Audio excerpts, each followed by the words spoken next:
Pengamat politik Rocky Gerung menganggap kesabaran Ketua Umum PDI Perjuangan Megawati Soekarnoputri tengah diuji dengan langkah dua kader mereka, yakni Presiden Joko Widodo dan Wali Kota Solo Gibran Raka Buming Raka.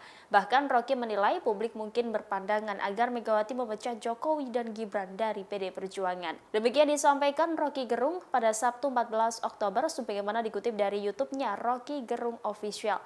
Pernyataan Rocky ini menanggapi sikap Jokowi dan Gibran yang sama-sama hadir dalam Rakernas Relawan Pro Jokowi yang kini mendeklarasikan baca pres Koalisi Indonesia Maju Prabowo Subianto.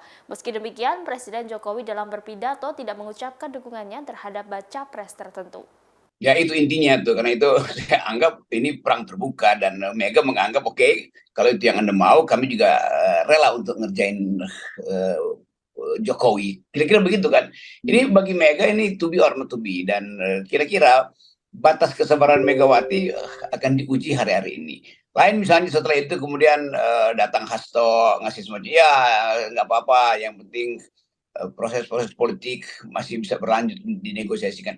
Tapi saya kira dalam pikiran publik sebaiknya ini yang terjadi tuh. Harusnya Mega langsung setelah deklarasi pecat Gibran dan pecat Jokowi, kan itu yang ditunggu publik kan. Supaya jelas bahwa nggak mungkin ada lagi ceasefire, gencatan senjata. Jadi sebaiknya Mega persiapkan aja deklarasi untuk memecat Pak Jokowi dan memecat Gibran dari keanggotaan partai PDIP.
Download Tribun X sekarang, menghadirkan lokal menjadi Indonesia.